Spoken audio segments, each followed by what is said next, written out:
Vamos falar sobre Universidade Federal, especificamente sobre a Universidade Federal de Santa Catarina, que, na sua mais recente façanha, deliberou por retirar o nome do seu campus central. Não vai ter mais nome. O que significa retirar a homenagem ao nome do seu próprio fundador e primeiro reitor. Bom, isto foi bastante polêmico, foi muito barulhento, houveram muitas manifestações, mas eu não vou ficar preso nesta polêmica e trabalhei algumas ideias diferentes, um outro ponto de vista em um singelo artigo que trago para vocês para compartilhar nesta versão em vídeo. Como título, coloquei Como resgatar a narrativa, porque o ponto principal do artigo não é o episódio ou o mérito, mas sim a importância da narrativa e como ela se relaciona com as coisas e como os eventos estão envolvidos pela narrativa.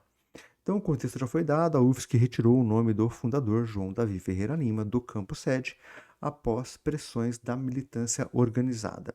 A decisão foi apresentada como reparação histórica e defesa da verdade e memória. Então já temos duas coisas muito importantes aí, que é a existência de uma militância organizada, porque isso não foi uma demanda orgânica da comunidade acadêmica interna ou comunidade externa. Isso sim foi algo que foi conduzido. Não posso dizer exatamente como nem por quem, mas visivelmente houve uma condução, tanto que isso emergiu, né, de dentro do Conselho Universitário para fora, carregado pelo DCE, que também tem a sua representação altamente questionável.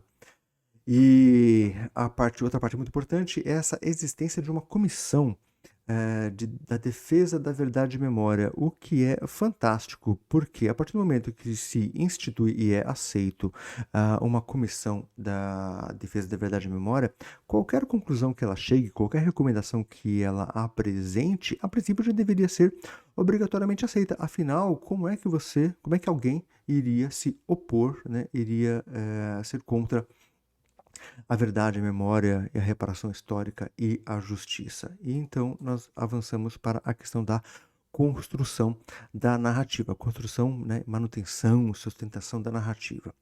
O debate, então, ele foi deslocado do mérito da homenagem para o confronto ideológico, e frases como recua fascista e ditadura nunca mais não se referiam diretamente à decisão, mas estavam moldando o ambiente simbólico. Então, assim, não se tratava do nome do reitor ou da homenagem ao reitor e fundador, mas esse seria o mérito, né, que estava na capa, mas a discussão não estava mais nesse nível. O que estava sustentando a discussão era quem era contra ou a favor uma ditadura. E como foi aceito esse pressuposto de que quem estava sustentando a proposição de retirar a homenagem do nome estava, então, contra a ditadura, como foi aceito isso, não foi explorado essa premissa, ficou em absoluta desvantagem tentar defender o nome do reitor ou a homenagem ao nome do reitor, porque por mais que ele conseguisse expor, demonstrar ou trazer o que fosse, ele estava preso nesta narrativa já muito bem colocada.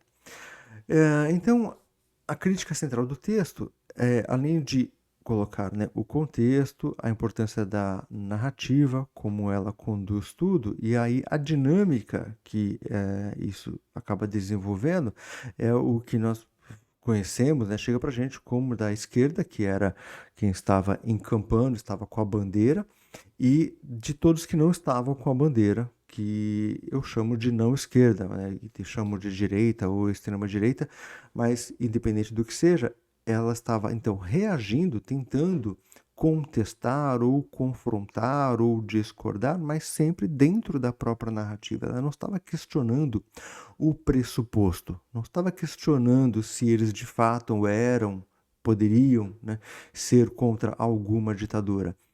Por exemplo, né, a afirmação deles é porque para você poder criar frases de efeito, palavras de ordem, você vai dizer que você é contra a ditadura. Você não vai dizer que é contra uma ditadura em específico, o que já uma afirmação, né, uma constatação já invalidaria a outra, e isto não foi feito. Então, a vitória da militância, ela acaba se dando por dominar o campo discursivo, não necessariamente o mérito, usando então esses termos universais e carregados. E a partir disso você desenvolve o que você precisar desenvolver para justificar alguma coisa, mas na verdade já estava dado o potencial resultado. Então, aprofundando um pouco mais no diagnóstico, o que faltou, né? Faltou então tentar pelo menos desmontar a narrativa, explorando, né, mostrando, exibindo a falsidade lógica nos argumentos usados e não apenas a hipocrisia. Porque o confronto basicamente se dava além de tentar esclarecer os fatos históricos envolvendo a homenagem e o nome, mas também tentando desqualificar o proponente, acusando hipocrisia. Mas hipocrisia, infelizmente, é um fenômeno muito democrático. Todo mundo pode e é hipócrita em algum momento, em alguma situação, em algum assunto. Então é muito difícil carregar isso durante muito tempo, avançar muito com esta estratégia. Agora, a exposição de uma falsidade, essa já pode ser mais contundente, porque uma vez que alguém chega e afirma alguma coisa e espera que você reaja em função disso, né, ou pelo menos consinta, aceite isso, mas se a sua resposta é acusá-lo de que isto é falso, agora está devolvido, você não precisa mais, você não está sendo mais coagido a se manifestar, a consentir. Agora é quem propôs. Então, se alguém chega e diz que é contra ditadura e golpe, e por isso a sua pauta é correta e é legítima e deve vencer, e aí você expõe que, vejamos, tá, se isto é verdade, se a sua afirmação é verdadeira, então nós temos um golpista recente, temos lá Michel Temer, né, que muito recente estava com o rótulo de golpista colocado por esta mesma militância. E ele está vivo, está em atividade e está tranquilo com a militância, pelo menos é ignorado pela militância. Então, a sua premissa de que vocês estão e é necessário fazer um combate à ditadura e ao golpe e ao golpismo é falsa, a não ser que você justifique de porquê que isso não se aplica ao Temer. E seria até justificável. Só que, para efeitos de narrativa, isso já faria ela sair do seu eixo. Ela já não estaria caminhando como ela gostaria, estaria caminhando conforme a sua devolutiva, né? A sua objeção. Foi colocada uma objeção e então ela seria obrigada a lidar com isso, se deslocando pelo menos alguns pontos. Então, para além dessas constatações, nós podemos avançar já para algumas proposições ainda neste artigo, que seria, então, para então tentar desmontar a narrativa, é necessário um investimento.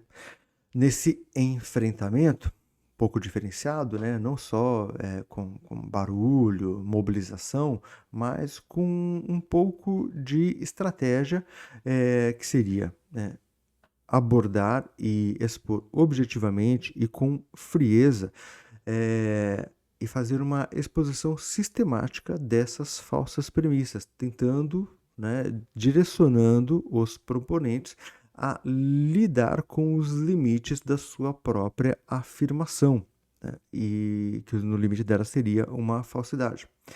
E tudo isso não seria apenas para desmontar, para fazer ele se calar, mas para, uma vez desmontado, você capturar a narrativa para o seu campo.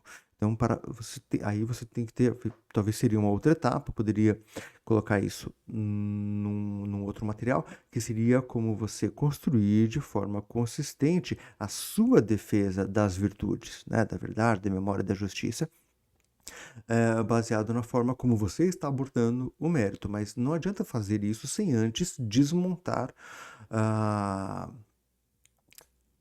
o domínio do campo, o domínio dessas bandeiras no outro campo.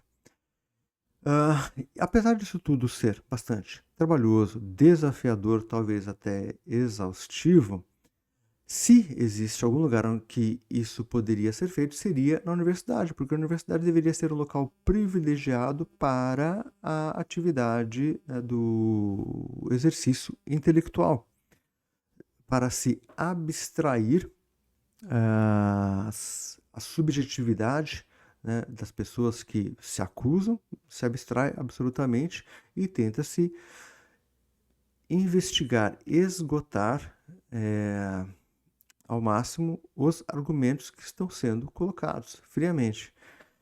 E isso foi uma experiência bastante marcante, ver que na universidade isto não está funcionando. Mas se, de novo, existe algum lugar em que isso pode funcionar, deveria ser e tem que ser na universidade.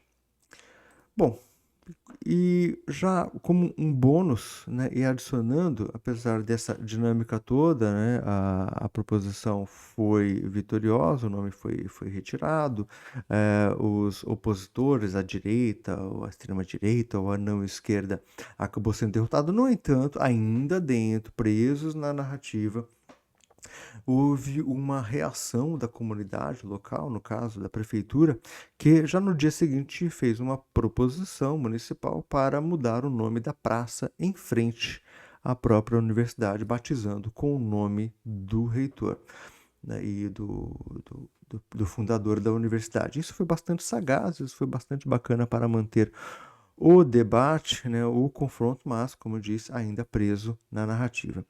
E mais um outro bônus, que esse episódio, apesar da derrota, fez ampliar o conhecimento da comunidade, tanto interna, né, tanto acadêmica quanto fora, sobre a história da universidade, do reitor, e das pessoas que construíram a universidade nessas décadas.